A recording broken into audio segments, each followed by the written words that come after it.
You know, but I think we've got it all settled out now. I can't wait to drive this thing. It's dialed in now, and like you said, it's fast, it's mean. The only issue is it's so wide now that when you're turning it, it's a little bit of work. You know, it's a little bit hard to turn. What do you mean it's work? It's an off-road vehicle. It should be a little work. You just got to be a man. I'm just telling. It's not about being a man. It's about being challenging to turn. Muscle it up, son. Come on now. Brooksy. Hey, What's Matt. happening? How you doing? Hey, Brooksy, Bruno, nice to meet you. Yeah, you too, buddy. Brooksy's the cat that owns it, all right? Oh, Okay. yours? Yeah. Yes, sir. Cool. Brooksy, what do you think of the suspension? It's man? absolutely awesome. Yeah, aggressive, you can do what you want The to do? only thing about it, it's a little hard to turn. Oh, I'm sorry, what was that? A little bit of work to turn. It's hard to turn, he said. I was just telling him the same thing. I can imagine, you know, with the way this thing is set up, that it probably could use electronic, That's not what you said at all. power steering on this thing. No, that's not what you were saying. What are you talking? You were telling me to man up. He just wasn't paying I attention. just manned up. Oh. Brooksy, obviously we have some more work to do on this thing, so it's going to take a little time. You good with that? Maybe grab some sandwiches? Absolutely. All right, brother. Hey, maybe Good a protein shake for you and me, right? Absolutely. Thanks, man. That's not what you were saying at all. Matt, you've got some issues you have to deal with. No. No, it's like my boy Brooksy and I have been saying all along, you know, this is a great ride, but it can be a little bit tough to steer. Even for the most, you know, muscular built guy, it's a handful. Dude, you are impossible sometimes. But anyway, here's the deal right here. We got this electric power steering unit from Bilt. Now, Bilt has an entire line of side-by-side and UTV accessories. They can hook you up with pretty much anything you need. But today we want to concentrate on making the steering easier, and we're going to do that with this electric kit right here. Now, what it's going to do is actually cut down on the steering effort by 40%. That's big, man. Yeah, that's a big increase in overall feel of the vehicle. Yeah. You know what I mean? You're not fighting it, and it eliminates some of that harsh driver feedback. You know, you're out on the trails and you hit a rut or you hit a rock, and it throws the wheel back at you, and it can actually abuse you quite a bit out there. You know, so if you're not going to get fatigued as much driving this thing, you're going to have a lot more fun with it, because think about it. You can drive it harder, you can drive it faster, and you can drive it longer, and that's what it's all about, man. This is a really cool setup. Yep, you're going to enjoy it a lot more, and maybe you can insult me a lot less, perhaps. It's not an insult if it's accurate, bro. Before we start yanking out all these steering components, it's always a good idea to make sure everything's lined up, right? So we'll line up the steering wheel and the tires, everything's going straight. That way when we put it all back together, we're aiming in the right direction. So we've got everything loosened up on the steering shaft down here, a couple of the joints. That way we can just take that steering wheel and get it out of the way, so that slides up. Then we can get down here to the shaft. Now, actually, right next to the shaft is a little module. That's going to get loosened up too. That's going to move over to the side, because this bracket is going to move up underneath here, and that's what the whole assembly is going to mount on. So then we'll put that module back on there. We'll bolt that all up, and everything will be fine. But I'll get the shaft out of the way in the meantime. Yeah, Matt, you're doing a great job. Keep working down there. Thanks, dude. I work I'll hard. pass you parts. You know, Matt's doing a good job getting the old stuff out of the way, but some of the technology that goes into this electronic steering is really cool. It's state of the art, and it's something we're using on this Commander. Now, electric steering is what you'll find in production cars these days, but power steering used to be hydraulic driven. And it was good back in the day because it allows you to get a feel for it, makes it easy to drive, but it doesn't have all the bells and whistles that come with something like this. Now, you think about it today, cars can parallel park themselves, and that all comes through electric steering. But there is a cool feature involved with this electric steering system. It's called torque sensing. And now what it's going to do is allow you to basically get the same feel all the time behind the wheel. Whether you're sitting still in a vehicle and you have a hard time turning it without power steering, then at speed it makes it easy to turn. Well, with this, you're going to have that same feel all the time, and that same feel when you're going down a trail and you hit a bump or hit a rut, that torque sensing system in this is going to compensate for you, so you don't get beat up. You get that same nice even feel whether you're trying to parallel park it, which you would never do unless you lived in a world where these things were your everyday drivers, which would be pretty cool, or you're going down the road, man. This system makes your life a whole lot easier. I like the sound of that world. Yeah, do you? For sure.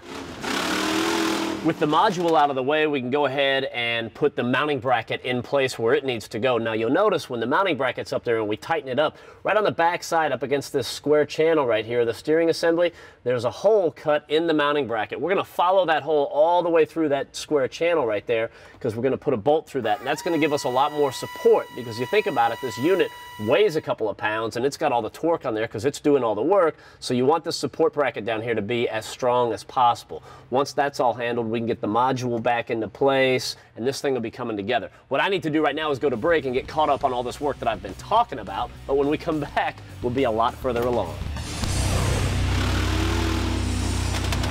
This is nice, roller bearings and everything. All right. Hey, welcome back. We're continuing on where Matt left off with our wicked Bilt electric power steering upgrade for our buddy's Commander.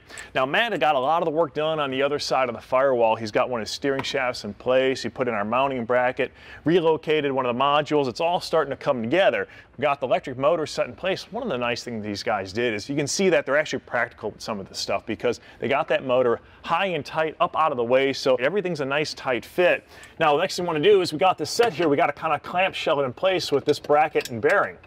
So this will go here, and I'll just set it loosely in place so we can get an idea, because what we've got to do is line up a bunch of splines and shafts to make this all work, and if you get everything tightened down, you don't have any wiggle room left. So with the motor set in place, now we have to deal with the steering shaft, and it's really pretty simple. You just got to make sure that you have it clocked correctly. So you've got the flat spot on the splines to match up, and you want not only them to match up so you get the wheel on, but you want to make sure that it's clocked correctly. So the steering wheel isn't on an angle this way or that way. And the way you're going to do that is by making that the compensation in the splines when you put on the shaft. So you've got to cheat a little bit to the left, it looks like, to get the steering wheel nice and straight. So that's why we're going to set everything in place first. We'll set everything up, make sure we're nice and straight, and then we can tighten everything down. It'll save us a little bit of time in the long run. Once we get all this bolted down and our steering wheel nice and straight, we can start playing with our wiring. So the steering wheel is in, the linkage is all connected. That's a lot of the grunt work underneath there. We got that done, that's good. Now, only thing we have left to do is to wire it up. Now, the good news with this particular system is we don't have to be an electrical genius to wire it. No, it's pretty simple. You just got a few connections you have to make. They've already got the quick connectors on, bringing power and controlling our motor. You're going to go to the battery with either side with a ring terminal, and then you make a couple solder connections. One is going to be from switch 12 volts to a little light, and then the other side is going to go from that light to our box, and the brain is what's going to tell it if you've got a problem. So that's an indicator light. If it starts flashing, you know we've got an issue inside, and that's where these two wires come into place. Now these are simply to clear codes if you've got a diagnostic problem. For the time being, we're just going to roll them up and leave them off to the side because you'll ground them later if you need them. Another good thing is the fact that this is kind of self-regulating. In fact, if it gets too hot for one reason or another, it's going to shut itself down, and that way it doesn't fry itself and you're not completely out the whole system. And all it does in that scenario is just go back to manual steering, which is what we had before. It's not the end of the world. Once it cools off, boom, it starts running all over again. So you're good. All right, so let's get this thing mounted in place and make our connections. All right.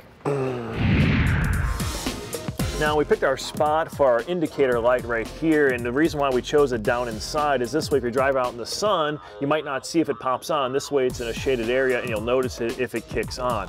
To drill it out, we chose a little bit of a stepper drill here. This is what's going to do is give us a nice round hole. Now we took a minute and marked it ahead of time for the 9/16 side. This is too far. We want a 1/2 inch hole. This way we know when we get to the line we can stop and our hole will be nice and round and it'll be the right size.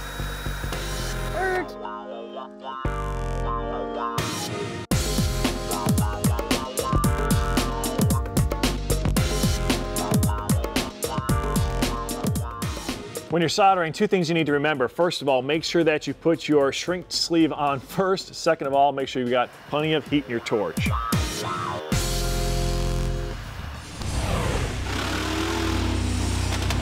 We thought it would be cool to come outside and actually take a look at how well this electric power steering works. Okay, so everything's off right now, and this is the typical steering that you would have. I know I'm sitting still, but I mean, it's all you can do. Bruno would rag on me to no end, but it's all you can do to turn that wheel a little bit. Now, simply just by turning everything on, you can tell, and you look at this, and how much easier it is. And we can turn that wheel just sitting here, just turning the wheel. It's a lot easier. You know it's going to be even easier when we're out riding around.